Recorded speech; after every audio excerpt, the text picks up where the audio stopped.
ہیں حساب قبر سے شروع ہو جائے گا. کم سے کم صورت ایسی بنا کے جا لوگ تیرے چہرے کو یاد کر کے رویا کریں، اور جب کسی کو یاد آ جایا کرے تو ہاتھ اٹھ جایا کریں.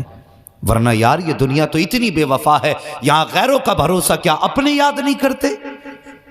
یہاں کس سے امید رکھتے ہیں یہ بخشوائے گا، یہ ہاتھ اٹھائے گا ہمارے لیے؟ اور یار جو بیٹا زندگی میں باپ کو باپ کہتے ہوئے شرماتا ہو، وہ مرنے کے بعد تیری قبر پہ کھڑے ہو کے فاتحہ کیسے پڑھے گا؟ مجھے بھی ذرا سمجھا. ہم نے اس دنیا سے دل لگایا، اس دنیا کو سب کچھ سمجھا. یہ دنیا کچھ بھی نہیں ہے. وہی کامیاب ہے جنہوں نے دنیا کو کچھ نہیں سمجھا، جنہوں نے زندگی کو صرف کچھ دن کی کشتی سمجھ کے اس پہ سواری کی، وہ کامیاب رہ گئے. اللہ توفیق دے تو زندگی اس طرح گزارو کہ کسی کا دل نہ دکھے، کسی کو تکلیف نہ ہو. ورنہ ہم نے قبروں پہ بیٹھ کے لوگوں کو یہ کہتے دیکھا ہے، چچا خالی ہاتھ جا رہے ہو، جو زمین تم نے ہماری غصب کی تھی اسے بھی تو ساتھ لے کے چلے جاتے. یہ کانوں سے سنی باتیں ہیں، کسی کا قصہ اور کسی کی کہانی نہیں. کتنے لوگوں نے ایسے جنازوں میں ہم شامل ہوئے، لوگوں نے کہا ذرا جنازہ نیچے رکھو. کسی نے کہا بات کیا؟ کہا رکھ تو جنازہ، مجھے چہرہ دیکھنا ہے اور ایک بات کرنی ہے ان سے. جب لوگوں نے جنازہ نیچے رکھا نا، آنے والے کی آنکھ میں آنسو تھے. اس نے کہا تھا جانے والے تو چل دیا، بتا میرے بچے کس کے دروازے پہ اپنی زندگی گزاریں گے؟ میری زمین جو تو نے ناجائز قبضہ کی تھی، اس زمین کو لے کے جا رہا ہے کہ چھوڑ کے جا رہا ہے؟ مجھے بتا تو صحیح. اگر قبر میں جاتے جاتے یہ تانے مل گئے تو تجھ سے کس نے کہہ دیا تیری جنت کی کھڑکی کھلی ہوگی؟ مجھے بھی بتا تو صحیح. وہ کون سا معمہ ہے جو اتنی آسانی سے تجھے جنت کا ٹکٹ دے دے گا؟ وہ کون سا راستہ ہے جو اتنی آسانی سے تیرے لیے جنت کے راستے ہموار کر دے گا؟ اور خدا کے واسطے کسی کا دل دکھا کے نہ جا، کسی کا حق کھا کے نہ جا. اگر زندگی گزارنی ہے تو اس شان سے گزار کہ جنازہ تیرا اٹھے، یتیم رونے لگے کہ یا اللہ جب تک یہ زندہ رہا میرا سہارا بن کے رہا، یہ قبر میں جا رہا ہے، اسے اپنی رحمت کا سہارا عطا فرما دے. نعرہ تکبیر، نعرہ رسالت. علماء اہل سنت حضرت علامہ مفتی حماد صاحب قبلہ، نعرہ تکبیر، نعرہ رسالت. ہاں بھائی، آج کس نے جنازے اٹھتے ہیں؟ یہ مزاج ہو گیا ہمارا. ارباب ممبر کی توجہ چاہیے، اگر بات غلط ہو ممبر سے اتار دینا، چاہے میرے گھر کا جنازہ کیوں نہ ہو. روح نکلنے کے بعد میں کہتا ہوں کوئی بندہ ایک ایسا آئے جو یہ مجھ سے کہہ دے تیرا باپ جنتی تھا، اور میں پوچھوں کیوں؟ کہ اس نے یہ نیک کام کیا تھا. ہم مرنے کے بعد تو فکر کرتے ہیں کوئی جنت کی بشارت دے، کیوں زندگی میں خیال نہیں آتا ایسے کام کر جائیں کہ کوئی کہے نہ کہے، بغیر کسی کے کہے رب اپنے کرم سے جنت عطا فرما دے. کبھی ایسی زندگی بھی جی لیا کریں، اور پوری زندگی لوگوں کا دل دکھاتے رہے اور پوچھتا آ کے کہ مولانا جمعرات کے دن مرنا بھی تو یہ ہے کہ آدمی بخش دیا جاتا؟ تجھے جمعرات یاد رہ گئی، حضور کی امت کا دل یاد نہیں رہا؟ جب تو کھیت کی مینڈ سیدھی کر رہا تھا تو تو لٹھ لے کے کھڑا تھا، کہہ رہا تھا نہیں یہاں سے سیدھی کروں گا، جس کی ماں نے دودھ پلایا روک کے دکھائے. تجھے اس وقت جنت یاد نہیں آئی؟ اور جب تیرے مکان سے کسی کے گھر کا سورج چھپ رہا تھا تب تجھے خیال نہیں آیا؟ کسی نے کہا تھا کتنے کم ظرف ہیں یہ اونچے مکانوں والے، ہم غریبوں کا تو سورج بھی چھپا لیتے ہیں. اور کم سے کم اتنا بھی خیال کیا کر کہیں تیرے گھر کی اونچائی سے کسی غریب کا سورج نہ چھپ جائے. یہ بھی تو حق ہے نا کسی کا. ہمیں یہ اس وقت خیال کیوں نہیں آتا جب ہم بلڈنگیں اونچی کرتے ہیں؟ مرنے کے بعد کہ کوئی ایسی بشارت دے جائے کہ تیرے باپ کو میں نے جنت میں دیکھا ہے. او بھائی، نیک لوگ ہوتے ہیں جن کے مرنے کے بعد لوگ تعریف کریں. اگر بندہ چھپ کے گناہ بھی کرتا ہے اور لیکن بندہ چھپ کے گناہ کرتا رہا، لوگوں کی نظروں میں بھی اچھا بنا رہا، اور پھر جنازہ اٹھا اور کسی نے کہہ دیا یا اللہ میں اس سے راضی ہوں، اس نے کبھی میرا دل نہ دکھایا، اور لوگ کہتے ہیں بڑا اچھا آدمی تھا، خدا کی قسم اللہ اس کے اعمال کی کتاب بند کر کے کہتا ہے فرشتوں سے میرے بندے اچھا کہہ رہے ہیں، میں جانتا ہوں یہ پاپی تھا لیکن یہ دنیا والوں کی نظر میں اچھا تھا. اگر دنیا والوں کی نظر میں اچھا تھا پھر میں تو اس کا کریم رب ہوں، میں اس کے عیبوں سے پردہ ہٹاؤں، یہ میری غیرت کو گوارا نہیں ہے۔ جب اسے دنیا والے اچھا کہہ رہے ہیں تو جاؤ، میں نے اس کے نام اعمال میں اس کے گناہوں کی جگہ پہ اس کو اچھا لکھ دیا، تو کم سے کم ایسے عمل کر جاؤ کہ لوگ اچھا کہہ سکیں، زندگی ایسے گزارو کہ لوگ اچھا کہہ سکیں۔ ورنہ یاد رکھو، کبھی کبھی چھوٹا سا گناہ بھی انسان کو تباہ کر دیتا ہے۔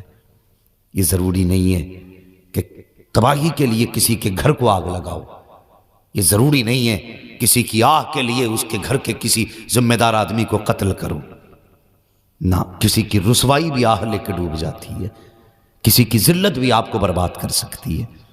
مزاج بنائیے، اچھے مزاج بنائیے۔ ہم لوگ فخر سمجھتے ہیں کسی کو ذلیل کرنا، فخر سمجھتے ہیں کسی کو رسوا کرنا۔ جب بیٹھتے ہیں نا، نہیں وہ بھئی تمہارے پھوپا ہیں وہ، کہ نہیں میں اسے پھوپا نہیں مانتا، کیوں کہ اس نے میرے ساتھ یہ غداری کی ہے۔ تو بھائی تیرا اپنا ہے، غلطی کی ہے نا اس نے، تو دل میں چھپا کے رکھ، چوراہے پہ اس کے عیب بیان نہ کر۔ فرمایا گیا جو اللہ کے بندوں کے عیب چھپاتا ہے اللہ قیامت میں اس کے عیبوں کو چھپا دے گا۔ لیکن ہم تو عیب کھولتے پھرتے، لوگوں کو رسوا کرتے پھرتے ہیں، اور یہ سوچتے ہیں اگر یہ رسوا ہو گیا تو میری عزت اونچی ہو جائے گی۔ نہ، کسی کو ذلیل کرنے سے آدمی عزت دار نہیں ہوتا۔ کسی کی عزتوں کی حفاظت کرو گے تب اللہ تمہیں عزت عطا فرمائے گا۔ یہ مزاج بنائیے، زندگی جیجیے۔ اور صاحب رہ گئی بات باپ کی، قاری شکیل احمد صاحب، اللہ ان کی قبر پر رحمت و غفران کی بارش فرمائیں، اور انہوں نے بیٹے کو حافظ قرآن بنایا۔ یہ باپ ایک بڑی ذات کا نام ہے، میں کہتا ہوں اللہ کی بے شمار نعمتوں میں سے ایک بہت بڑی نعمت کا نام باپ ہے۔ ہاں، جس گھر میں باپ بیٹھا ہوتا ہے نا، تو باپ کی موجودگی میں سردی میں بچوں کو سردی نہیں لگتی ہے، اس لیے کہ اس کے بدن کی گرمی کبھی سردی کو قریب آنے نہیں دیتی ہے۔ بہت بڑا نام ہے باپ کا، کبھی اس کے کردار کو سمجھو۔ اس نے زندگی میں جو ہمارے لیے کیا ہے کبھی اسے سوچیں ہم۔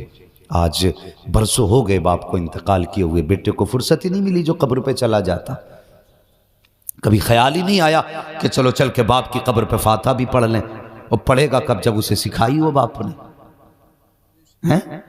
اگر جمعرات کا دن بھی آتا تو محلے میں بھاگا پھرتا، ملا جی کہاں ہیں، حافظ جی کہاں، امام صاحب کہاں، فاتحہ پڑھ دیو، درود دے دیو۔ مجھے ایک بات بتائیے، برا نہ مان لیے، اپنے باپ کی جائیداد کھاؤں میں اور فاتحہ کے لیے تلاش کروں امام صاحب کو، میں صحیح کر رہا ہوں؟ اس کے بعد بھی امام نہ آئے تو امام کا بستر باندھ دو۔ وہ کیسا پڑھا حافظ کہ میرے گھر فاتحہ پڑھنے نہیں آیا؟ چل وہ تو آیا نہیں، تو بتا تو کیسا بیٹا ہے؟ جائیداد تو کھائے، فاتحہ دوسرے پڑھے؟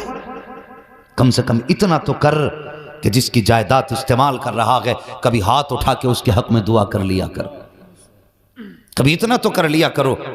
بہت بڑا کردار ہوتا ہے ماں باپ کا بچوں کی پرورش میں۔ تم نے کبھی جانوروں کو تو دیکھا ہوگا نا کہ مرغی جب بارش ہوتی بچوں کو پروں میں دبا لیتی ہے، مجال ہے بلی کے سامنے مرغی کی اوقات کیا ہوتی ہے، لیکن جب بچوں کی باری آتی تو وہ اس سے لڑ جایا کرتی ہے۔ اور جب بچے کو لے کے چیل اڑے تو ہم نے ان مرغیوں کو اڑتے دیکھا جو کبھی 5 فٹ نہ اڑی ہوں۔ یہ اولاد سے جانور کا پیار ہے تو پھر انسانوں کا پیار اولاد سے کتنا ہوگا؟ کبھی کسی نے سوچا او یار رب سے دعائیں کیا کرو اللہ کرے کسی کے ماں باپ اس کے سامنے دنیا سے نہ جائیں۔ ہاں، ورنہ اگر باپ کا انتقال ہو تو ایسا لگتا جسے سر سے آسمان ہٹ گیا ہو، ماں کا جنازہ اٹھ جائے تو ایسا لگتا پیر کے نیچے کی زمین کھسک گئی ہو۔ بڑی مشکل ہوتی ہے زندگی باپ کے بعد جینا، بالکل ایسے ہی جیسے آندھی میں کوئی درخت گر جائے پھر اسے سیدھا کرنے میں جتنا مشکل لگتا ہے نا، اتنا ہی باپ کے بعد اولاد کو سیدھا ہونے میں وقت لگتا ہے۔ آج ماں باپ ہے نا، ان کی عزت کرو، ان کی قدر کرو۔ جوانوں، خدا کے واسطے کبھی ان کے منہ نہ لگنا۔ میں جانتا ہوں کبھی غصے میں بڑھاپے میں ان کے فیصلے غلط بھی ہوں گے، بڑھاپا ہے نا، بڑھاپے میں جا کے عقل اتنا کام نہیں کرتی جتنی جوانی میں کرتی ہے، لیکن ان کے اس غصے کو برداشت کرنا ہی تیرے لیے جنت میں جانے کا سبب بنے گا۔ اصل یہی ہے ان کا بڑھاپے کا غصہ تجھے جنت تک لے کے جائے گا۔ اگر ان کی اچھی باتیں سنی تو کیا سنی، مزہ تو تب ہے ان کی کڑوی باتیں بھی سنا کرو، ان کا غصہ بھی دیکھا کرو۔ اگر یہ جلال میں آئیں تو مسکرا دیا کرو، اگر یہ ڈانٹا کریں تب بھی مسکرا دیا کرو، یہ مارنے اٹھیں تو گردن جھکا دیا کرو۔ ان کے ہاتھ نہیں رب کی رحمت کی سوغات ہوا کرتے ہیں، ان کے جملے نہیں رب کی طرف سے برکت کے کلمات ہوا کرتے ہیں، یہ قسمت والوں کو ملا کرتے ہیں، ورنہ وہ کتنے محروم ہو جاتے ہیں جن کے گھر سے باپ کا جنازہ اٹھ جاتا ہے۔ لوگ کہتے ہیں کہ گھر میں بیٹھے بیٹھے ٹٹر کرتے رہتے ہو، تمہاری آواز اچھی نہیں لگتی ہے۔ او یار میری بات یاد رکھنا، جس دن اس باپ کا جنازہ اٹھ جائے گا تجھے چارپائی تو نظر آئے گی، لیٹنے والا باپ نظر نہیں آئے گا۔ جس لاٹھی کو پکڑ کے چلتا تھا وہ لاٹھی تو نظر آئے گی، لیکن پکڑنے والا تجھے بابا نظر نہیں آئے گا۔ اس دن تیری آنکھ میں آنسو آئیں گے، اور یہ پانی کے آنسو نہیں ہوں گے، یہ خون کے آنسو ہوں گے۔ اس دن تجھے احساس ہوگا تو نے کون سی دولت کو کھو دیا ہے، تو نے کون سی نعمت کو کھو دیا ہے۔ اور خدا کے واسطے آج باپ ہے تو قدر کر لو، آج باپ ہے تو عزت کر لو۔ تیرے برے وقت میں کوئی کام آتا ہے تو باپ آتا ہے، تیری بری حالت میں کوئی دعائیں دیتا ہے تو باپ دیتا ہے۔ اور یار میں نے باپ کے جگر کو ایسا پایا ہے جن بیٹوں نے باپ کو گالیاں دے کے گھر سے نکالا ہے، اگر برا وقت آیا ہے تو وہی باپ بے تاب ہو کر کے رو کے کہتا ہے یا اللہ میرے بیٹے کی مصیبت کو ٹال دے۔ دنیا کہتی ہے تو کتنا بے غیرت باپ ہے، جس بیٹے نے گالی دے کے گھر سے نکالا آج اسی کو دعائیں دے رہا ہے، جس نے تجھے گالی